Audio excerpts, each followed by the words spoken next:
The Cuse are 2-0, and we are back to talk about Canisius, Benny Williams' return, and everything you need to know about the Bigs inside this time around on Red is the New Orange, a Field of 68 podcast. Ian Unsworth, Johnny Gadamowitz with you. Remember to check out Field of 68 for everything you need to know about college hoops this year, whether it's the College Basketball Almanac, where you can get every team preview for just $20. You can follow us on Twitter, F68_Cuse. Check out the Field of 68 after dark. They just recapped last night's massive Arizona Duke matchup from the bowels of Cameron Indoor Stadium. Caleb Love, how about it? Yeah. Caleb Love, Kylan Boswell, and then you had Rob Doster, Jeff Goodman, and Randolph Childress inside the Cameron craziness. So a lot to like and a lot to check out on the Field of 68 Team Podcast Network as well on YouTube. That's where you'll find our podcast, video streams, and podcasts from many other major college basketball programs, whether it's Indiana, UNC, Kansas, Texas. You can get it at the Field of 68. Johnny, let's dial in here to the Canisius matchup on Wednesday. 89-77. Syracuse led by double digits for the majority of the game. I think with these non-conference contests, the good, bad, and ugly approach is always kind of the way to go. So let's start off with the good. What do you got? Well, I think, if we didn't know it already, Judah Mintz is a superstar, right? For him to put together the kind of game he did, believe he finished with 26 in totality, and to do it, without really the three ball in his arsenal, right? Only two trifectas on the night, yet he still goes for 26 on an efficient shooting night. Both he and JJ Starling, exactly 8 of 15 from the floor. So I learned from the good standpoint, Judah Mintz is a star. If you didn't already know that, if you've been watching Orange basketball for the better part of a year now, you probably already knew, but in case there were any doubts, he put those to bed. And this backcourt, look, as much hype as it's been given, as much as it's been a preseason conversation, it truly has a chance to be, I think, not one of just the best in the ACC, but really the best and certainly one of the most underrated nationwide. I mean, I think about, what Starling brings to the table and his ability to not just get it done on the offensive end, Ian, but you think about the upgrade defensively. And we'll talk about defense a little more later on when we hit on some of the bigs and particularly in the front court down low. But you transition from, okay, out goes Joe Girard, in comes JJ Starling. Something that I think hasn't been talked about enough is how much of an upgrade defensively that provides, right? And I think that was on display in this Canisius. Could you imagine JG3 trying to play man-to-man? Oh, my goodness. That would be a long day at the office for Mr. He might get Girard. cooked at Clemson this year. He might. Up and down in the ACC. He might. But look, I mean, you give credit to Canisius. They hung around, right? I think, if you're a Syracuse fan, you maybe hope that they put their foot down a little bit more than they did. But any win is a win, especially when your stars shine. And that was certainly the case for the Cuse last time out. We talked about Taj Stavesky.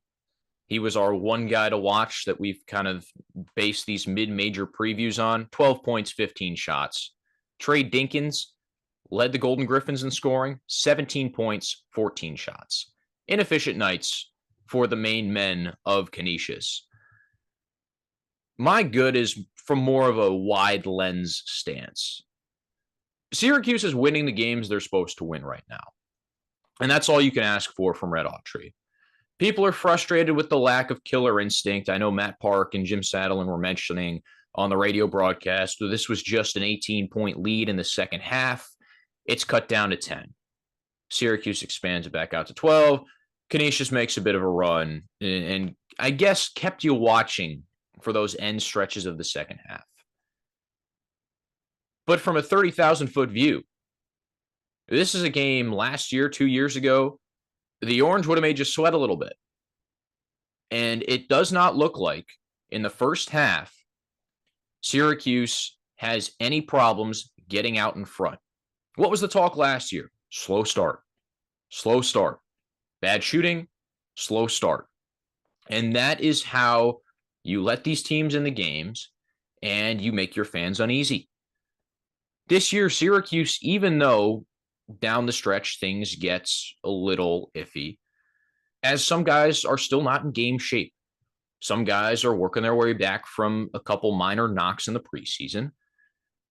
And just quite plain and simple, not everyone's ready to run for 30 to 40 minutes Yeah, and if because you get last out year to was that so hot different. start, you give yourself that luxury of perhaps not being full throttle for a full 40, right? You look at that Yeah. New Hampshire game, the way they exploded to begin the contest, it was over before it even got started. But just look around the country. Oregon State last night, double-digit overtime with Troy. LSU, who Syracuse faces later this year, Get and ready. we'll have a Tiger insider on to talk about it. One of our former roommates actually in school. LSU lost to Nicholls State last night. Louisville lost to Chattanooga. Michigan State, top 5, Tom Izzo, Michigan State in the Breslin Center, lost to James Madison. There is a lot of new with Syracuse. And there are a lot of ways that things could go sideways. And we haven't seen it happen just yet. Now, Colgate, different story, but that's a team we know can compete with the Orange. And I think at this point, Colgate is in the upper echelon of mid-major teams. Yeah. Think about like a VCU, a Vermont, the mid-majors that you see every year in and out in the NCAA tournament. Colgate's starting to get that recognition. A UC Santa Barbara, right? All those kind of schools that you think, ooh, they're in our bracket. I don't know if I want to see them in the 314, 412, whatever it may be. Right. Like, people know Colgate's legit now. There's no jokes about it. And if Syracuse plays a close game next Tuesday, I'm not that. I wouldn't be surprised. Yeah. Well, they've certainly become the cream of the crop of the Patriot League. Orange fans know that all too well when you think about how the past 2 years have gone. A little bit of some added incentive, I guess you could say, a little bit of some revenge that could factor in this week coming up. Continuing along here with this Canisius contest, though, Ian, I know we already hit on our good, but I'd be remiss if I didn't bring this up as well. You rewind to last year, right? And last year had all sorts of problems. Everybody knows that. But one of the bigger talking points as far as things that became a concern was forwards and wings not being able to get after it on the glass. And so far, and again, super small sample size, it appears as if that issue has been addressed. Outside of maybe Chris Bell giving you only 2 and 26 against Canisius, and I think he's the guy who probably struggled with it the most last year. He was the poster boy. He was the poster boy, and Jim Boeheim certainly was not afraid to make everybody aware of that. But it's not even just the forwards and wings here, Ian. I mean, even the guards getting after it, right? 7 from Starling. Mintz pours in 3 himself. This team they appear to have a little bit more of a tenacity on the glass. And obviously playing some more man-to-man defense is going to lend itself to that. But there's an ability, there's an instinct of crashing the boards that I think Syracuse teams of the past just haven't had. And with how athletic this team is and their philosophy defensively, it's only going to make it easier, particularly, and again, we'll dial it up for you a little bit more later on, but particularly when, Naheem McLeod is really your only big man that's seeing super quality minutes. It's going to be uber important that you get guys that, are not named Naheem McLeod to be involved down low, to get rebounds, to minimize offensive possessions for other teams by getting offensive rebounds of your own, right? Syracuse had I think it was 13 offensive boards this last time out against Canisius.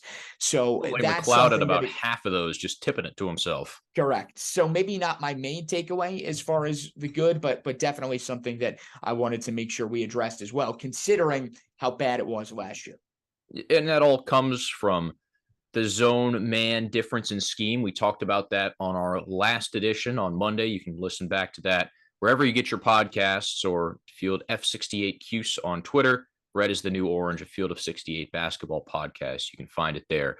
I also think the guards are probably a bit more encouraged to grab the ball off the glass and push it themselves instead of waiting 3-4 seconds. McLeod gets the rebound, passes it to Judah or JJ or even JT or Chris Bell.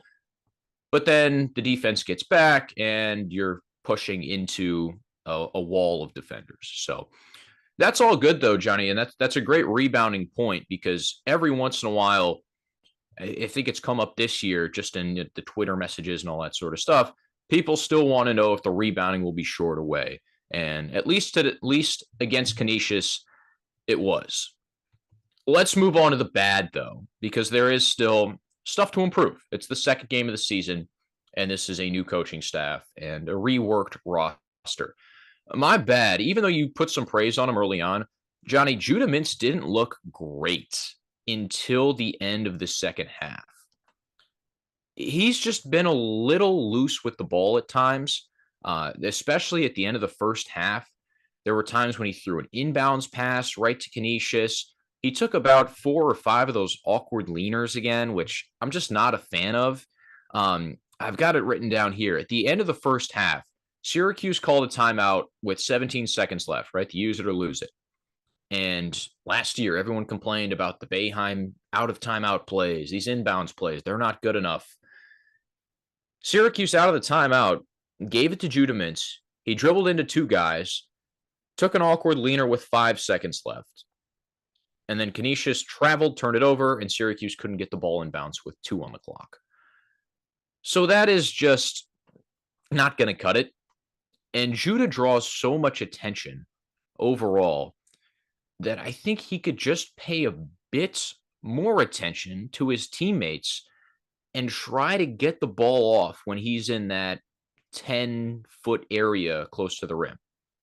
Not only inside the paint, but when Judah and JJ are next to each other on the perimeter, Canisius had the opposite man helping out. So say JJ passes to Judah, JJ's man is immediately sinking down towards the free throw line, protecting the drive, because they'll let those guys have 3-pointers. They're not concerned about that. So either way, if Judah fakes a drive or actually drives, he'll have 2-3 dudes around him at all times. And yes, his buckets will come, and hopefully there aren't 5-6 awkward leaners per game. But I think as long as he keeps his head up a bit longer on the drives, this can turn into 6-7 assists per game. Easy. It's a good point. I think teams are going to continue to pack it in defensively, right? There's no reason not to, with the lack of shooters on this team, and Canisius sort of use that formula. At the end of the day, I'm not going to nitpick a ton because, look, you find a way to put up 26, even if it's not the prettiest 26 in the world. I'll certainly take that. More of my issues, Ian, lie with something that might seem simple at surface level, but really, I think for this Orange team here in 2023 could end up being a big difference, and that's free throws. Free throws matter. To shout out Syracuse media legend Brent Axe, as you just said, Ian, free throws really do matter. And this team against Canisius midweek, 12-19 from the line. They only got to the line twice in the first half, didn't connect on either of those free throw attempts. Yeah, All told, JJ Starling 63%. 0 for 5 at one point in the game. And look, if you're going to embrace the narrative of being a team that is driven by 2 guards who slash and who get to the rim, number one, you got to do a better job of getting to the line, period. And number 2, when you get to the line, you got to make the most of your opportunities that you're given. They're free, for crying out loud, right? So again, seems simple.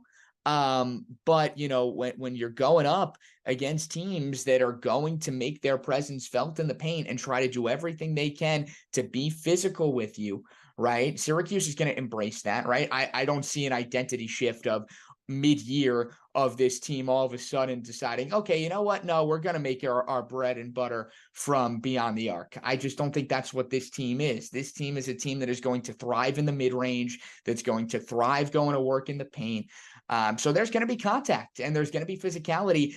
I don't think there's going to be very many games where they only get to the line 10 times.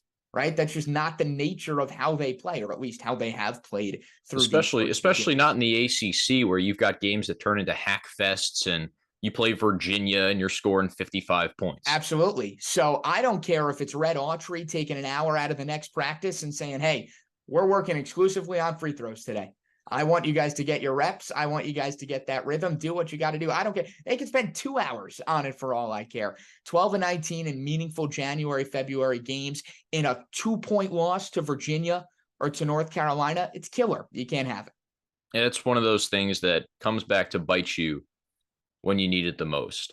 Johnny, you got any ugly?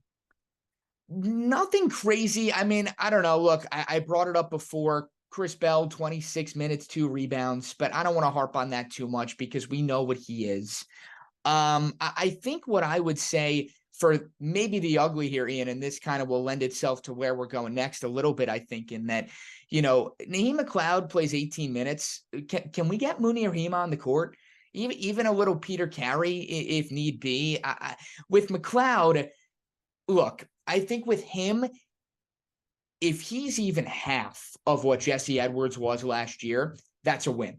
You take that and you run with it, right? But at some point, he's going to have to give you more than 18 a game. And I know you rewind to last year, I think he was around 12, 13 a game at But Florida that's State. Florida State's thing. Florida State Right. plays 13 guys every single year. Exactly. They have hockey line shifts for substitutions. Correct. So they're like the Rangers. Right. So maybe it's just a matter of kind of getting him stretched out and getting him ready in a sense, if you will. But I don't know, Ian. I mean, you can't play 22 minutes without a center on the court.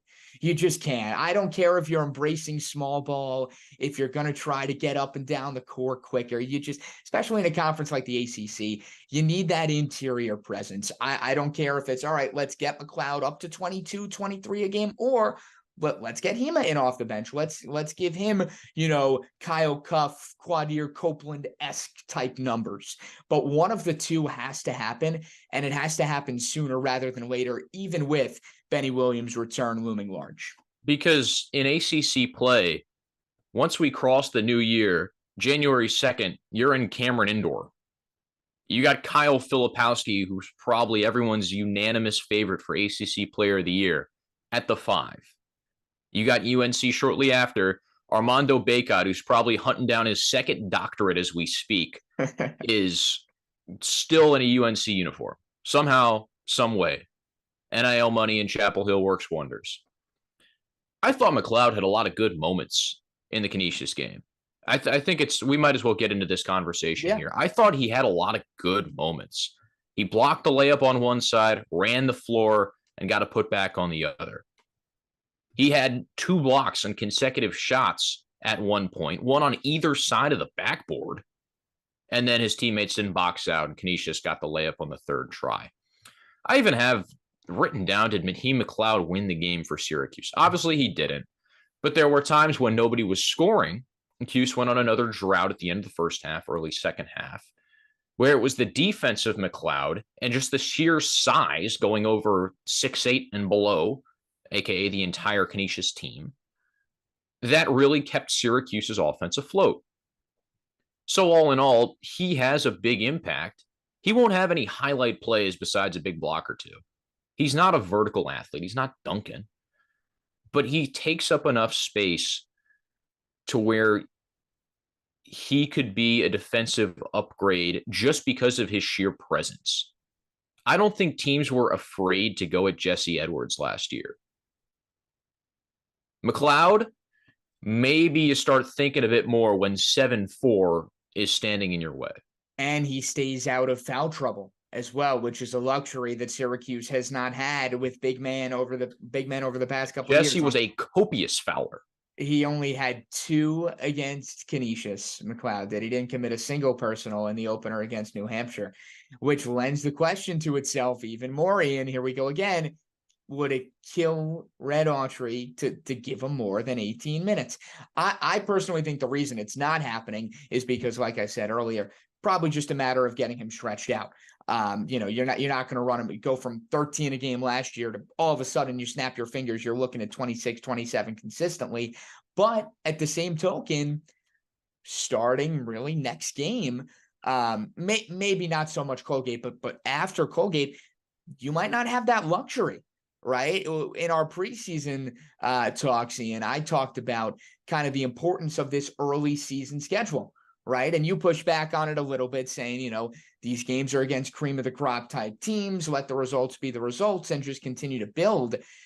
But I'm going to stick to my guts here and say that, look, I think this team really has an opportunity to make some early noise and cement themselves as a top 6 team in the conference, right? And the way you do that and the way you be competitive is by playing to your strengths and playing to your best players. And again, 22 minutes centerless against the Tennessees, against the LSUs, against the Purdues with the player of the year in Zach Edey, for crying out loud. It's not going to work. You need that dominant presence. And you said it perfectly, I think. He's not going to put up highlight plays. He's not going to be going coast to coast, throwing it down with 2 hands. But what he is going to give you is quality big man minutes. And I see no reason why he can't carve out a pretty big role for himself on this team, considering the construction of the roster. Well, to look ahead just a little bit, I mean, playing big man against Tennessee is like boxing. Those dudes are going to be rough and tumble. Uros Plavsic is not on the team anymore. I don't know if any of our listeners watched some of Tennessee's NCAA tournament action last year, but Uros Plavsic was more concerned about taking your head off with a forearm than he was grabbing a rebound. And still, Rick Barnes has about 3-4 guys that are 6'10", very old. And then, yes, Zach Edey. And Tennessee brings just about everybody back, too, if I'm not mistaken. And they got this dude named Dalton Knecht from Northern Colorado who went nuts last night. They disassembled Wisconsin in the Kohl Center on the road in a pretty deliberate manner. But you looked up in the second half and Tennessee was up 10. So they won't score the lights out, but they are really good. Back to McLeod here.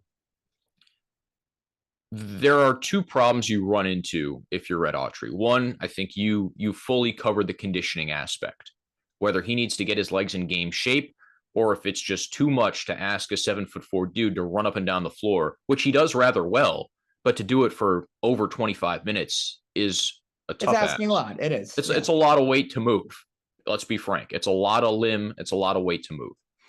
Second of all, which is kind of my ugly here, and it's not just on McLeod, but he's a big reason why. Syracuse really struggles to defend ball screens or any kind of screen right now, just because of their lack of experience with it. UNH ran a lot of 5-out or 4-1 ball screen, right? Spread it out, pick and roll up top.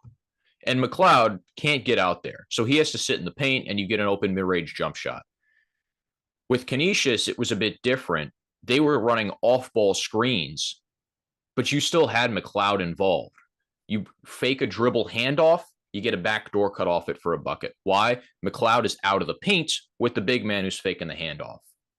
You've got some flex cut action, which is when you set a screen for a guy down low, off the ball, and you usually go like block to block. Think of the lane. You got this guy, set a screen, he goes under, and you got a post up. And again, that's McLeod's domain, but since he's slow-footed, and the rest of Syracuse doesn't really have a whole lot of experience with the screen game, they're a couple steps behind, and that led to some open Canisius shots when the Orange offense slowed down. That's the thing that'll keep them off the floor. Against Colgate, could keep them off the floor because we know the heavy volume of 3-pointers, the small lineup that they'll go with at times. McLeod might not see a role, so then you're fine with Malik Brown. Against Zach Edey, you're not fine with Malik Brown on the floor. You need one of those other guys to get out there. And even if it's just hack and Edey for 4 minutes, you need it to happen. Yeah, you absolutely do. And again, these are all questions that we will have answered sooner rather than later. But for the time being, we've got 2 games to go off of, Ian, and those are the 2 games that we're going to sort of break down and dissect. I think, your point defensively there is a good one. It will be interesting to see how that translates against Colgate, and we'll have more Colgate discussion coming up later on in the week. But, if you know anything about Colgate, it's that this team likes to run fast. They like to shoot the 3, and they're going to play up tempo. So I think defensively, you talk about defending ball screens, stuff like that. How that translates against a team like Colgate, we could see a very different approach versus what it was against New Hampshire and Canisius to sort of start the year here. Yeah, we'll get more in depth on the Raiders on our Monday episode. Right now, most of the analytics sites have Syracuse winning by 5. If you'd like to get in on the action, do it with our friends at BetMGM. Here's Rob Doster with more. As you guys know by now, we've partnered with BetMGM Sportsbook for this college basketball season. We're going to be using BetMGM lines to make all of our picks and predictions throughout the college basketball season. And we are going to have special offers for you, the listeners and the viewers on the Field of 68 each and every week during the season. If you haven't signed up with BetMGM yet, use the bonus code FIELD1500 and you will get up to a $1,500 first bet offer on your first wager on BetMGM Sportsbook. Here's what you got to do. Download the BetMGM app. Sign up using the bonus code FIELD1500. Deposit at least $10 and place your first wager on any game. You will receive up to $1,500 in bonus bets if that bet loses. Just make sure you use the bonus code FIELD1500 when you sign up. And remember, BetMGM is now available under one wallet in select states. As a New Jersey resident, this is super convenient for me when I have to go cover games in New York or Philly. When crossing state borders, just log into your existing account instead of having to create new accounts in each state that you go to. And most importantly, I got to let you know, we do have some fun stuff coming up for this college basketball season. Bet insurance tokens, college hoops odds boosts, my personal favorite, parlay odds boosts. So download the BetMGM app today. Some news after the Canisius contest, the day after, Johnny. Benny Williams reinstated to all Syracuse team activities. They put it out on the Cuse men's basketball Twitter account. We retweeted it on our own, F68_Cuse. Figure we'd save this discussion until our pod. Don't think there's anything groundbreaking happening here, but getting Benny back is a big boost, and it confirms what we thought all along, that this was nothing that serious. Yeah, thank goodness, right? From a Syracuse fan standpoint, Benny's presence was really needed. And he gives you that extra boost, that extra notch of physicality that this team sort of lacked without him. Over the course of the past couple of days, a lot of the conversation has shifted towards, okay, what sort of is his role going to look like, right? Does he come back and is he a day one starter just like that? Do you ease him sort of back into things and get him acclimated? I've never bought into that stuff too much, Ian, in that I think, okay, maybe with Jim Boeheim at the helm, who starts matters, right? He's got his guys. He goes one or two deep off the bench, and that's kind of that. With the way that Red Autry has kind of handled these first couple games, is no stranger to giving guys off the bench quality minutes, I'm not really too concerned. What I will say is, Justin Taylor has done nothing but perform. Yeah. And I don't know if I want to mess with the juju a ton per se as far as maybe that starting lineup goes. But again, I go back to, does it really matter all too much? I'm more concerned about who's your five on the court in the final 2 minutes of a tie game, right? And I think when push comes to shove, Benny Williams is a part of that group, which is why it is so important that he is back and it's not anything bigger than it was initially made out to be. But at the same token, I don't think it is even something that needs to be analyzed a ton as far as, what his role is right now. We know what his role is going to be come February, right? So if he comes off the bench against Colgate, let's not get all up in arms and let's not wonder, is it a good fit? How does he fit into this team? It'll come with time. I don't have any problem with Red starting him over Chris Bell tomorrow. Nor do I. I see no problem with that. JT should be in the starting lineup after what he's done over the first two games. Complete performances, dynamic performances, ball on the floor, beautiful bounce pass ahead in transition for a dunk. He's shown that he's taken the step forward to become more of a complete player.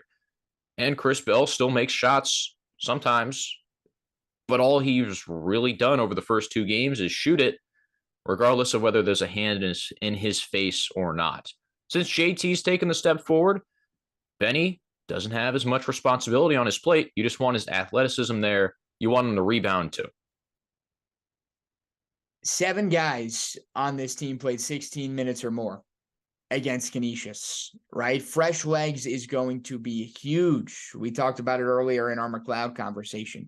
Getting Benny back just to have another pair of fresh legs, right? Another guy who fits into this mantra of being fast, of being athletic, but also brings to the table some of the physicality that this team was missing without him, right? I think Benny's bright spot is maybe he doesn't do anything particularly great, but he does a lot of things pretty good outside of maybe extending beyond the three-point arc.